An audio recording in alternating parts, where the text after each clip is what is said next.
as a pastor, I hit a wall. I was in a funk. There's no other way to describe it. I don't want to record podcasts. I don't think I've recorded a podcast in 6 months during that time, and just now starting to get back into that. It was pretty recent. While I'm recording this now, it's pretty recent. I'm still going through, some of the things as far as getting back on track spiritually and emotionally. And the good news is my marriage was never healthier. My relationship with the kids was never better. So thank God the family life wasn't really suffering, but I was in a funk about just my calling and sticking with it. And, is the Lord going to redirect me? After your dreams die over a season of time or a period of time, and you're praying, and it just seems like, years and years go by, health issues that I'll open up about in the future as well. And I did on the other podcasts, just disappointment, discouragement. And then, of course, pastoring, you are in a huge spiritual battle. It's funny. I just got an email yesterday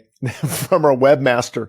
They said, I have never worked with any other client, and not even close, whose website is attacked, with malware or trying to access it. It's just, so ironic. But so it's just weighing on me, and I didn't want to preach, and it's hard when a preacher doesn't want to preach. I didn't want to teach. I didn't want to go to church. I'm like, Lord, help me. And I just listened to worship for hours in the morning, 3 a.m. to 6 a.m. Or I guess I got to get going with my day. And, just it was very, very difficult season. But looking back, I know God takes us through things. So now we can look back and help others. And there were some areas I was in disobedience, and I knew it. I was convicted for quite a while. And I opened up about that on the other podcast. Go back and listen for more details. I think it's called Why I Almost Quit. And basically it was getting my body in alignment more so to with what God wanted to do.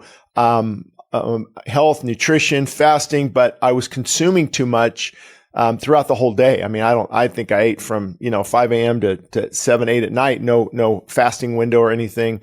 And I know better, of course. And because of that, I was putting on weight, becoming very sluggish, and it was hard. Even caffeine, again, gained a stronghold. And I've opened up about that in the past. I know not everyone's open to that, and that's okay. God deals with us in different ways. But for me, it's a drug. It's a central nervous stimulant. So I was just, still, looking to that to get some energy. And, you're robbing Peter to pay Paul. We could get in, to how it blocks, it actually blocks the receptor for adenosine, and then you don't feel sleepy, but then eventually you crash. And so I knew it. Plus I was addicted to it. And, believe it or not, I've heard from people all over the world, over the last couple of years on how our teachings have helped them, restructure their life, and especially getting off caffeine, or at least minimizing it, because we use it as a drug throughout the whole day. And that's not healthy. Take it to the Lord. Man, I don't feel much. I fall right asleep. Well, you don't get good sleep at all, because it affects your rapid eye movement, your REM. It's just constantly keeping your body in a state of fight and flight. You're irritable more easily. You're anxious more irritable, depression.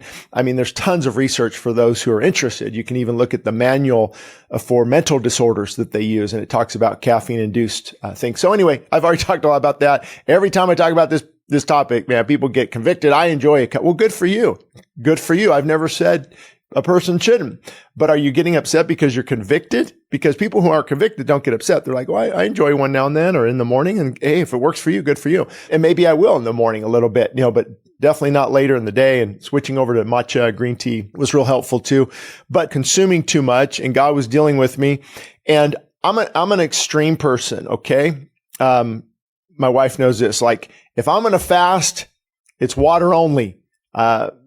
Man, I'm fasting. And even if I have a little bit of food or a little bit of juice, it's like, I'm not really fasting, and looking for that perfection.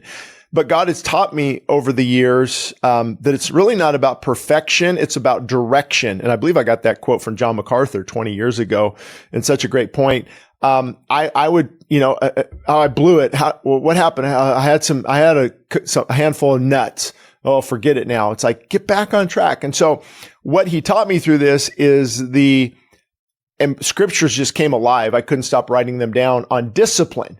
Like I'd be reading Proverbs. When you find some honey, just have enough to meet your need. It's like you're famished, you're this, and you just have enough. Don't gorge. And then, a man who doesn't rule his life, like discipline.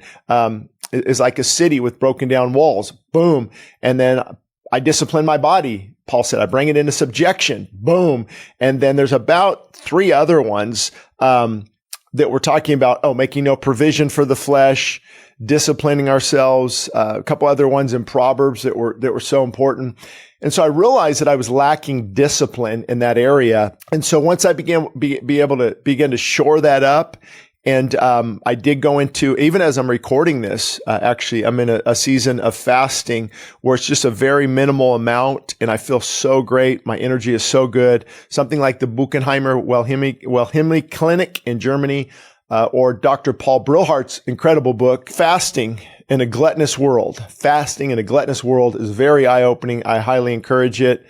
He recommends more of 500-600 calories a day. I'm getting on rabbit trail, so I hope it's going to be helpful. He's more around 500-600 calories a day when he helped a lot of people with obesity. And his was mainly keto, where Buchenheimer is mainly juice. The reason is Buchenheimer, for 100 years, they've done this. What happens when you have just a minimal amount of juice? Supposedly you do stay in autophagy and ketosis because it's only 250 calories for the whole day. But they're trying to get mTOR to decrease. mTOR, the mammalian target of rapamycin I've talked about before. And they're seeing that an increase in mTOR, also an increase in IGF-1, insulin-like growth factor 1, are leading to cancer, more so in disease. And so so this type of fasting decreases mTOR. So it's very good for health and longevity. But then Dr. Paul, in his thought process, which I agree, it depends what you're looking for, is getting the body in ketosis. So if you have 500-600 calories the whole day, try it. It's no joke. Trust me. You're keeping that body in ketosis. You're not throwing in the glucose that could knock you out of autophagy, and even that blood sugar level rising and insulin. And it's really good. But it depends on what your goals are. For me, I kind of go back and forth, and I like, it's a kind of a mixture of both of what I'm doing.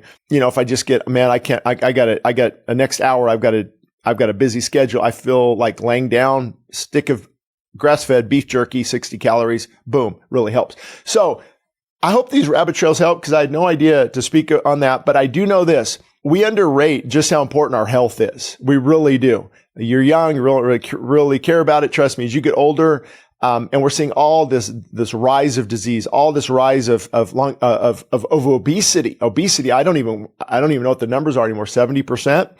Adults, and it's just increasing. So I feel God wants me to really get this message out to people, how important this is.